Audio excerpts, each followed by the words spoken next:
Hello दोस्तों, इस channel पर आपका स्वागत है। गणितीय तर्क मैथमेटिकल रीजनिंग पार्ट 1 में हम लोगों ने अंक श्रृंखला के बारे में स्टडी किया था। ये पार्ट 2 में श्रृंखला पूर्ति सीरीज कंप्लीशन, जिसमें कि ये विभिन्न प्रकार के अक्षर श्रृंखला से संबंधित प्रश्न जो कि ऐसे हो सकते हैं, किसी निश्चित क्रम में आए लापता अक्षर को पता करना, अनुपस्थित अक्षरों को ढूंढना, गलत अक्षरों को प्रतिस्थापित करना, अक्षरों के गलत समूहों को चिन्हित करना, किसी निश्चित क्रम में आए अक्षरों के समूहों को पता करके और लिखना। तो इस क्रम में सबसे पहले आज हम ये जानेंगे कि अंग्रेजी वर्णमाला बाएं से दाएं की तरफ जब हम चलते हैं तो इनका जो प्लेस है, स्थिति एक निश्चित अंक पर आती है। जैसे A, B, C, D ये आप Z तक जब पहुंचते हैं तो इसमें 26 अक्षर हैं। तो ये A1, B2, 3 और इस तरह से लास्ट अक्षर जाता है Z26 पर। तो ये 1, 2, 3, 4, 5 और ये जो वैल्यू है यह इसकी पोजीशन कही जाती है, स्थिति, यानी किस नंबर पर ये आते हैं। इसी तरह से अगर हम इसे दाएं से बाएं की तरफ देखें तो ये कुछ इस तरह से होगा। A वाला आएगा 26 पर और B वाला 25 पर, इस तरह से लास्ट में आएगा Z वाला 1 पे। यानी हम इधर से चल रहे हैं ZY, XW, V, U, T, S, R, Q, P, O, N और ML, K, J, I, H, G, F, E, D, C, B, A। तो ये उल्टे क्रम में हो गया।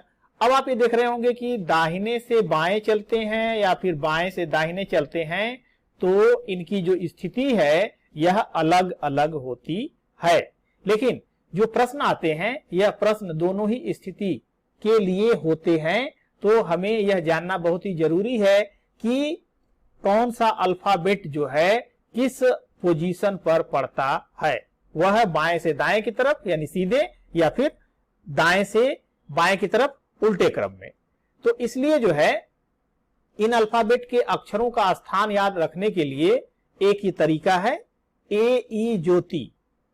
A, E ज्योति, इसमें A 1 पे, E 5, J 10 पर, O 15 पर और T 20 और Y 25वें स्थान पर आता है।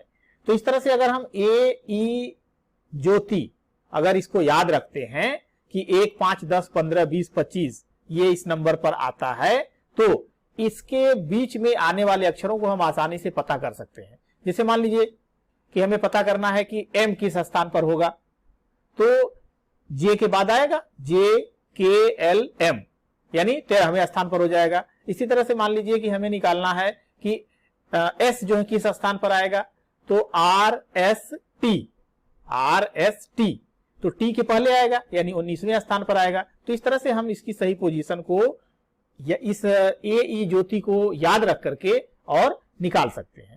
तो इसमें आपने ये देखा कि A, E, I, O, U ये 5 जो है स्वर हैं और 21 जो है व्यंजन यानी कॉन्सोनेंट है। तो इस तरह से इस पर आधारित प्रश्न कुछ होते हैं। अब देखिए, किसी भी अल्फाबेट अक्षर की स्थिति के बारे में एक यह फैक्ट है कि बाएं से दाएं की स्थिति यानी लेफ्ट टू राइट और दाएं से बाएं की स्थिति राइट टू लेफ्ट का योग सदैव 27 होता है। आप इसको चेक करिए। जैसे ए के लिए अगर हम बाएं से दाएं की तरफ चलते हैं तो पहले पोजीशन पर स्थिति इसकी है 1, लेकिन जब हम दाएं से बाएं की तरफ चलते हैं तो यह आता है 26 नंबर पे। तो इसका योग हो गया 1 + 26 यानी 27। इसी तरह से जेड के लिए देखिए, तो जेड जो है अगर स्टार्टिंग से चलते हैं तो 26वें नंबर पर है, लेकिन जब उल्टे क्रम में चलते हैं तो यह 1 नंबर पर आ जाता है। तो अब ये 26 और 1 27 हो गया। इसी तरह से यम के लिए अगर बाएं से दाएं चलें तो ये 13वें स्थान पर है, लेकिन जब हम दाएं से बाएं चलते हैं तो ये 14वें स्थान पर है। तो 13 और 14 का सम हो गया 27। इसी तरह यस जो है बाएं से दाएं चलने पर 19वें स्थान पर है और जब हम दाएं से बाएं चलते हैं तो ये 8वें स्थान पर है। तो इस तरह से 19, 8, 27। तो ये आपने देखा कि इसमें उसकी स्थिति का जो सम है दोनों यानी लेफ्ट टू राइट और राइट टू लेफ्ट ये होता है 27। अब ये देखिए, इसका जो है ये मिरर इमेज है। जैसे आप इसमें देख रहे होंगे कि ABCDEFGHIJKLM, लेकिन जब इसको मिरर में देखते हैं तो इस मिरर में आप देख रहे होंगे कि A की पोजीशन तो वैसे ही है, B उल्टा हो गया, यानी इसका साइड जो है बदल गया, पार्श्व जो है इसका बदल गया। तो इस तरह से अगर हम यहां से और Z तक के अक्षरों को देखें तो इसमें से कुछ अक्षर जो है उनकी स्थिति बदलती नहीं है, यानी वह जैसे हमें सीधे सीधे दिखाई दे रहे हैं उसी तरह से मिरर में भी दिखाई देते हैं। तो ये कौन कौन से लेटर होते हैं, ये देखिए AHIM, OTUVWX और Y, ये जो 11 अक्षर होते हैं, यह 11 अक्षर जो है मिरर इमेज में सीधे सीधे दिखाई देते हैं, यानी इनके लैटरल इन्वर्जन शो नहीं होते हैं।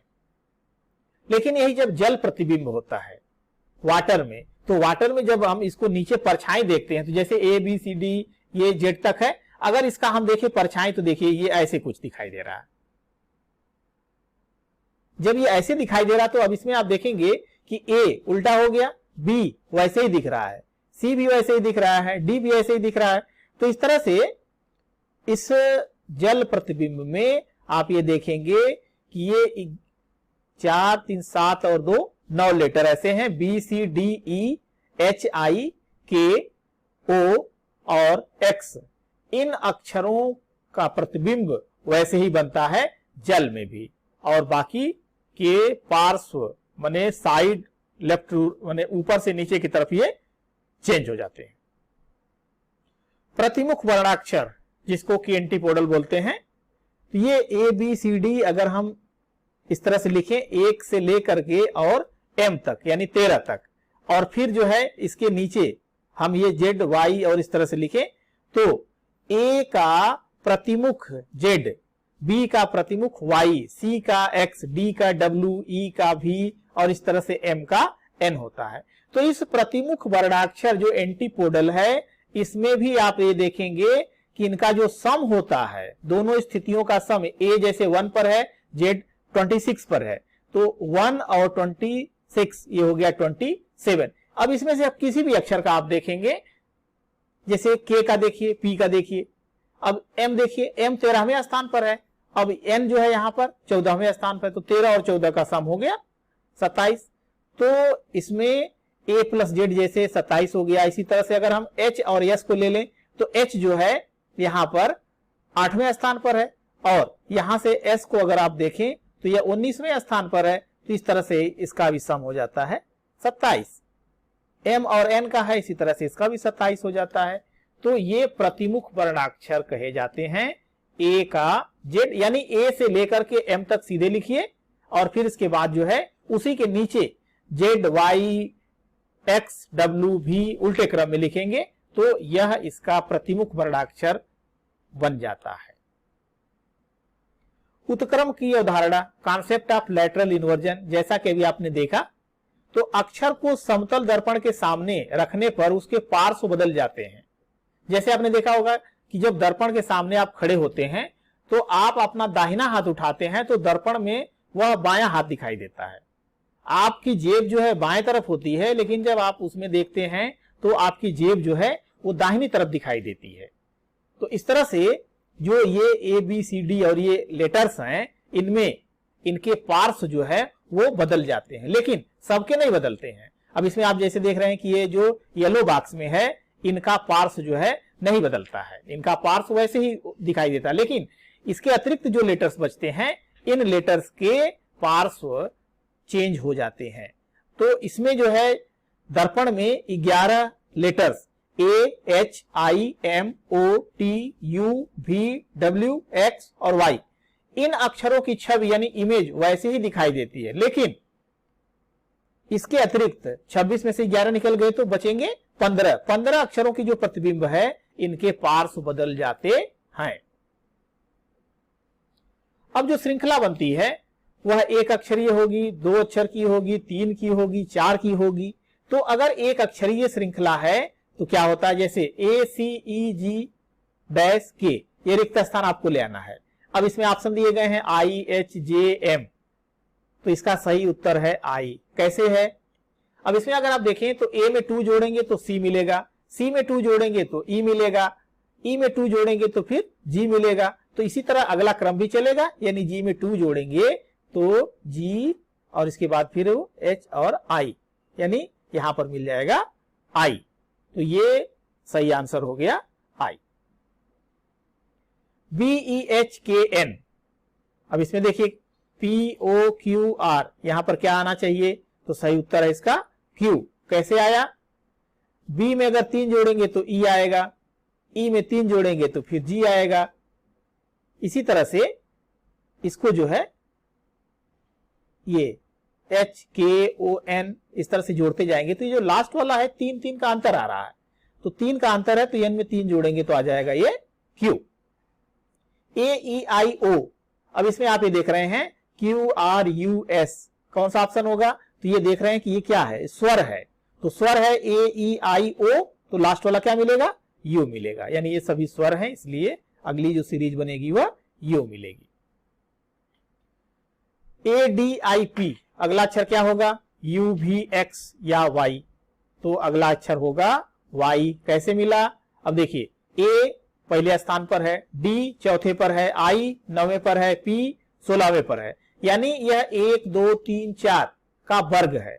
तो अगला जो होगा वह 5 का वर्ग, यानी 5 का वर्ग होगा 25, तो 25वें स्थान पर होगा Y।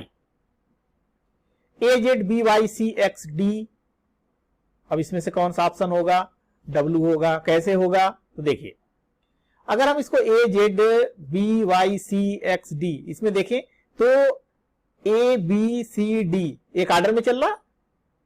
अब नीचे वाली जो सीरीज है, यानी ये तो ऊपर वाला बढ़ते क्रम में है, नीचे वाला देखिए ZYX एक घटता जा रहा है, तो एक घटता जा रहा है, तो X में से एक घटाएंगे तो ये मिल जाएगा W। तो सही आंसर इसका हो गया W। द्विअक्षर श्रृंखला, इसमें वर्णाक्षरों का जो युग्म होता है ये 2 तर्कों पर आधारित होता है, जैसे AM BN CO DP dash FR। तो इसमें कौन सा ऑप्शन होगा? अब ये एक आर्डर में है, तो इसका जो पहला लेटर है, पहला लेटर यह A B C D और इस तरह से चल रहा है, तो इसका मतलब अगला लेटर इसका E आएगा। अब देखिए सेकंड में क्या है? M N O P Q R, तो इसका मतलब सेकंड आएगा Q, यानी E और Q, ये इसका ऑप्शन सही हो जाएगा। इसी तरह से अगला है AACEEIGO डैश, तो इसमें जो आर्डर बन रहा है, ये आर्डर क्या बन रहा है? देखिए पहला है A में 2 जोड़ेंगे तो A + 2 यानी C, फिर 2 जोड़ेंगे तो E, और इस तरह से ये 2 के आर्डर में जा रहा है ACEG, तो अगला आएगा यहां पर G में 2 जोड़ देंगे तो आएगा I। अब इसी तरह से नीचे वाला AEIO, अब ये देख रहे हैं कि ये स्वर जा रहा है, तो स्वर जा रहा तो अगला क्या होगा? U, यानी बनेगा I और U। इसी तरह से त्रिअक्षरी श्रृंखला बनेगी, इसमें 3 वर्णाक्षरों का युग्म होगा और तीनों किसी विशेष तर्क पर आधारित होंगे, जैसे ABD CDF डैश GHJIJL। अब इसमें कौन सा सही होगा? तो अब देखिए इसमें जो है पहला सीरीज जो AC-GI है, तो ACEGI का बन रहा है, दूसरा जो बन रहा है BDF, माने एक अंतर आ रहा है। इसी तरह से तीसरा जो है DEF, एक अंतर इसमें भी आ रहा है, तो ये बन जाएगा EFH, ये आंसर आ जाएगा। इसी तरह से NAB OEC PIE QOG dash क्या होगा? अब इसमें 4 ऑप्शन होंगे, एक ऑप्शन सही होगा, ये ऑप्शन सही है RUK। कैसे आया?